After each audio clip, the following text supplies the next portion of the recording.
am Matt, your dedicated claims consultant, and welcome to my first episode of Is It Covered? The channel that demystifies homeowners insurance from storm damage to burst pipes. I'm here to guide you through your policy's complexities and help you secure the coverage you deserve. Let's protect your home together. To start, I've been in the industry for about 10 years. Today, I'm going to be referencing a State Farm policy. My homeowner's insurance is through State Farm. I used to work for State Farm for some time. I do not work for them anymore. Um, I am an active adjuster. Went through several independent companies, doing that for many years, then decided to go staff adjuster. Now I'm perfectly happy where I am at. My goal here is to help demystify your policy so that you can understand what's covered, what's not covered. Please review that disclaimer. These are my own opinions based on my experience in the industry. This everything I discuss here today does not reflect State Farm's current company position policies.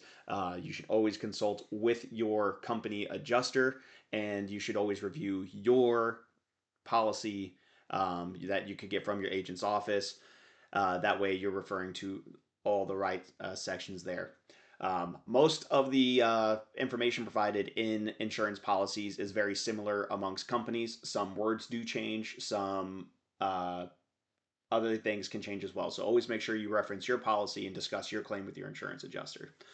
I will provide information based on my experience within the industry. So without further ado, let's start with, we're going to go a little bit different. Our first episode is going to be with loss of use. This is one that I see very often, especially during hurricanes or big disasters. And what happens when your home is damaged and it's uninhabitable? What do you do? What is the insurance company going to cover? And that's what we're going to get into today, because you always want to make sure after a big disaster, where can you go?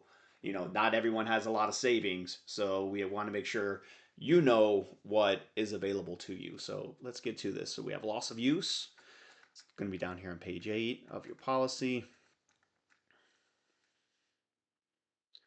So here we have coverage C, loss of use. The most we will pay for the sum of all losses combined under additional living expense, fair rental value, and prohibited use is the limit of liability shown in the declarations for coverage C, loss of use. So you always want to check your policy's declarations page. That's where you're going to see loss of use. Your typical homeowner's policy usually ranges between $50,000 and $100,000 in coverage. That coverage can be increased or decreased just by talking to your agent about it. Naturally, the higher the coverage, the higher your premium may be. So always make the best decision for you for what you want to be budgeted and how long you think you could be out of your home. If your area is prone to big natural disasters, then that's something you definitely want to make sure you have some coverage in, because you want to make sure that the repairs process can take, months, especially if contractors are all tied up. Some guys get backed up after these hurricanes for up to 6 months to 8 months. And if you don't have the money to keep your family in a place where they can live, eat, and be safe, then you definitely want to make sure you have enough insurance there as well. So let's get to the first part here. Additional living expense when a loss insured causes the residence premises to become uninhabitable. That's very important. It has to be a loss insured. If the insurance company denies your claim, then that because you don't have an insured loss, then that's a big factor there. And that's going to come in where we go into the water damage section here, because that's usually what you see during a hurricane, and we'll get into that here shortly.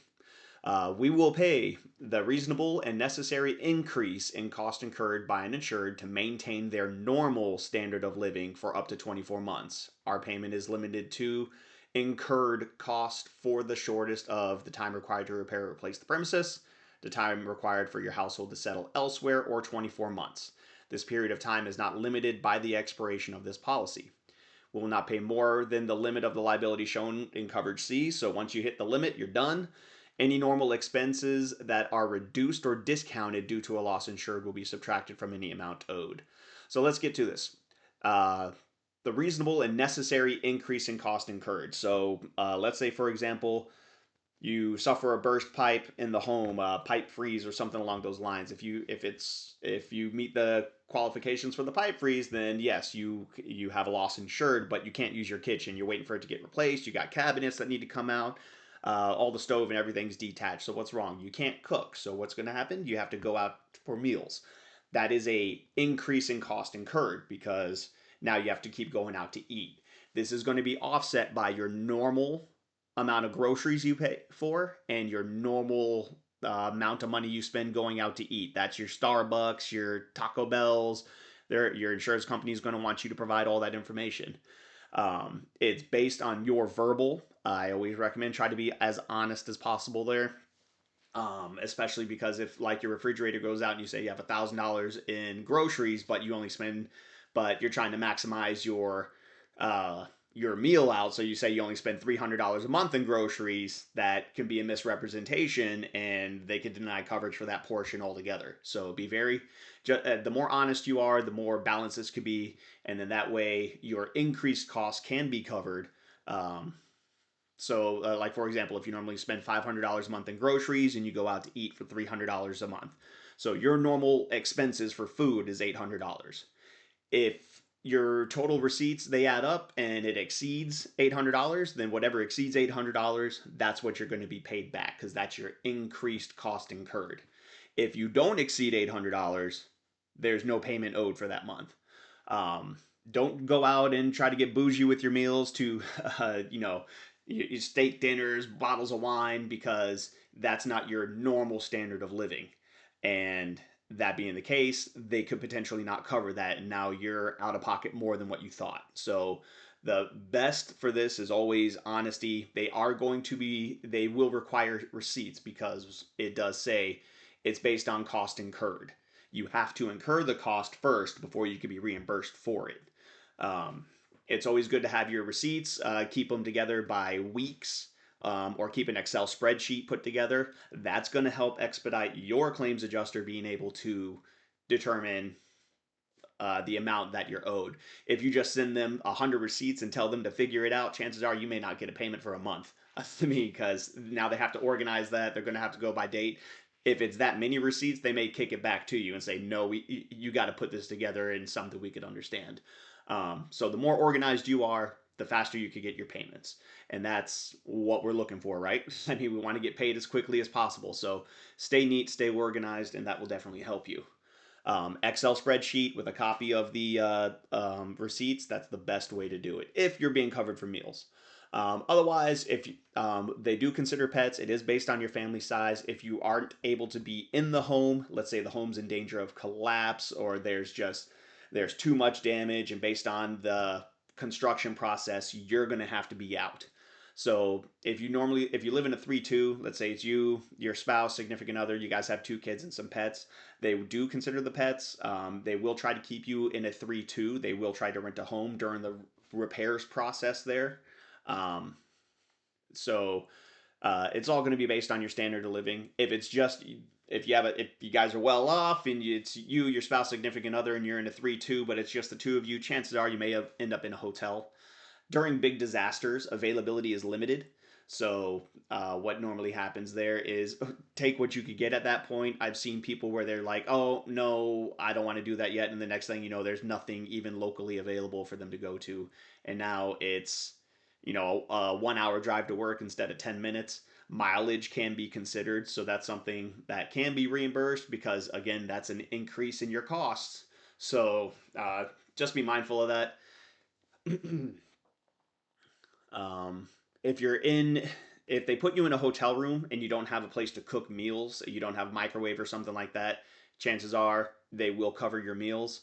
If you're put in a house or if you're put in a higher end hotel where you have a kitchen or a microwave, a way to make something, then your meals are likely not going to be covered because you could still buy groceries and heat them up. Or if you have a mini fridge, you have options.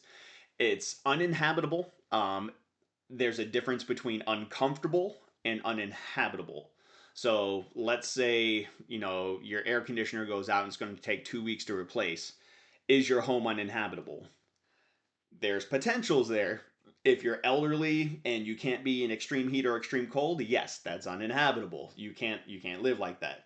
So chances are you could go into a hotel or something like that, and your insurance, always discuss that with your insurance adjuster. That's definitely one that has to be approved. But otherwise, if just you normal folks, I mean, we've lived without air conditioner for so long. You can live without AC. Is it uncomfortable? Hell yes. But is it uninhabitable? No, not really. Specific conditions apply. Always make sure you discuss that with your adjuster if there's any severe health risks or something along those lines. They may ask for proof of that. Typically, it doesn't require any proof if someone's 80 years old. Naturally, we don't want them in extreme heat or extreme cold. But just keep that in mind. Fair rental value. If you're renting a portion of your home to somebody, that's pretty much what this is saying. They'll pay its fair rental value if it's become uninhabitable. Again, has to be a loss insured. So that's a big one there. They're always going to want to see a lease agreement with this section. You may have to provide a Schedule C or a Schedule E for your taxes to confirm the income as well. So always, if you're renting anything, you should have a lease agreement in effect because that's going to set the tone for what that tenant's responsible for. Always have a lease agreement if you're renting just to protect yourself, especially if they cause damage. And always have your renters carry renters insurance because there is liability insurance built into those. So if your renter can't cover it, you can file a claim against their liability insurance, and there's potential for coverage there. So always protect yourself, protect your property, and make sure there's a way to, if something's damaged, you could get that replaced.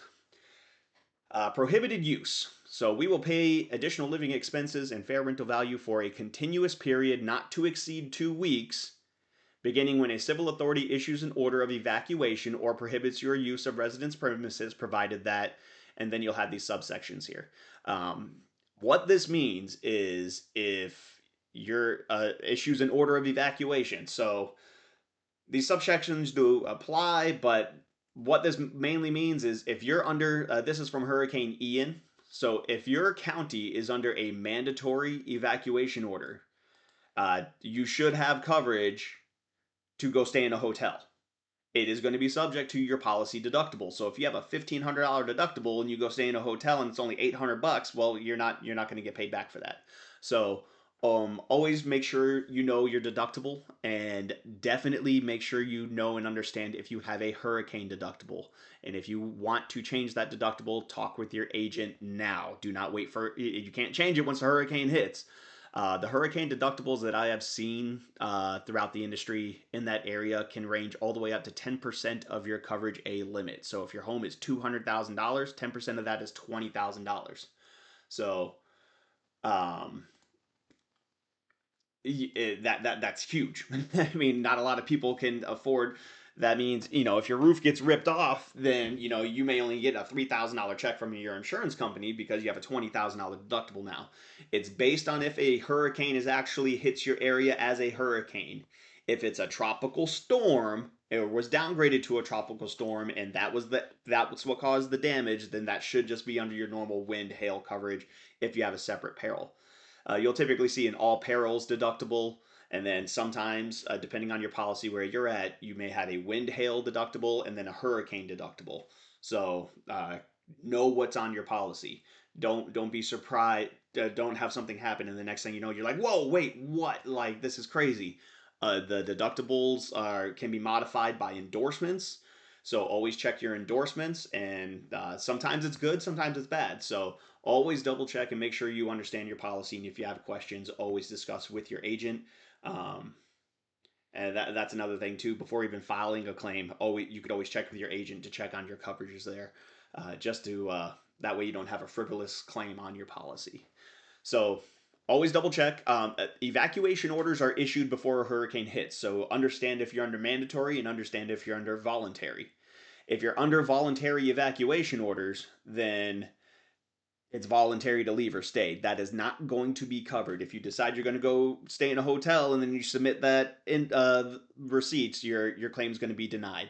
So always, if you're under mandatory, then you should have coverage to leave and stay in a hotel.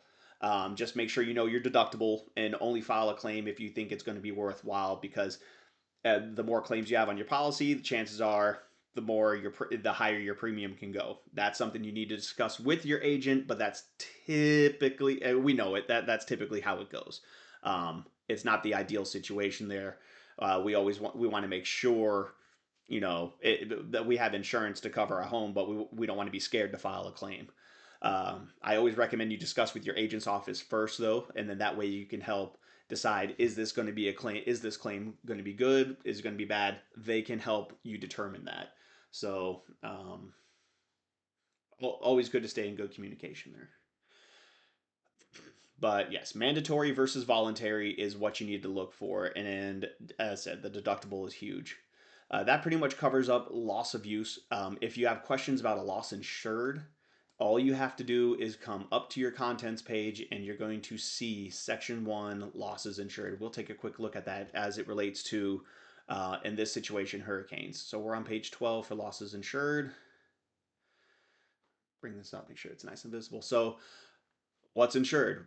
For your home, the dwelling, this is your main home. We will pay for accidental direct physical loss to the property described in coverage A unless the loss is excluded or limited in section 1, loss is not insured, or otherwise excluded or limited in this policy.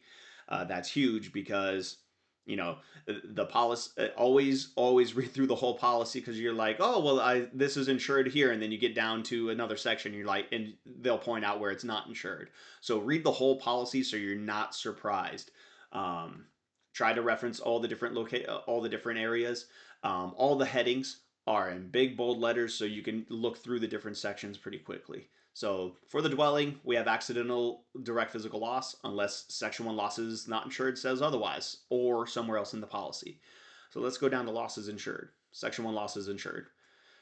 Well, we will not pay for a lot. That's what that first paragraph says. So, there's specific conditions. So as it's going to relate to the biggest thing that's going to relate to a hurricane hitting is water damage. Is that storm surge covered? Is what if the heavy rains cause flooding in my area? Is it flooding? Well, loss is not insured. Water means several different things. We have 9 different things that water means. So flood, very specific. Flood is not covered. On a homeowner's policy, flood is never covered. You have to have a flood insurance policy. Surface water, waves, tides of water. So if you got storm surge coming to your home, not covered. If all the heavy rains cause a creek or a lake to fill up and that comes into your home, that's pretty much considered flood. It's not covered. Surface water is when rain water, when it hits the ground, it is surface water. It becomes surface water. If that buildup of water, let's say you're in a flood zone, or you're not in a flood zone, but you have poor drainage around your home. If that water builds up around your home and enters your home, that is now considered surface water, and chances are that is not going to be covered. These two down here, the 7 and 8, get that on our screen there. So 7 and 8, we have water or sewage from outside the residence premises plumbing system that enters through the sewer or drains, or water or sewage below the surface of the ground, including water or sewage that exerts pressure on or seeps or leaks through a building structure. Building structure here is bold. So typically on a policy, if you see words that are in bold or in parentheses, those words are going to be specifically defined for your policy. So you can't say, well, what's a building structure? It's going to be defined for you. So what that's pretty much saying is water seeps or leaks through the foundation, the walls, anything like that, comes through the drains, that's not going to be covered. That can be covered under a backup of sewer and drain endorsement. Typically, if you have any sub-level home, any home that is below the ground, you're definitely going to want a backup of sewer and drain endorsement for that.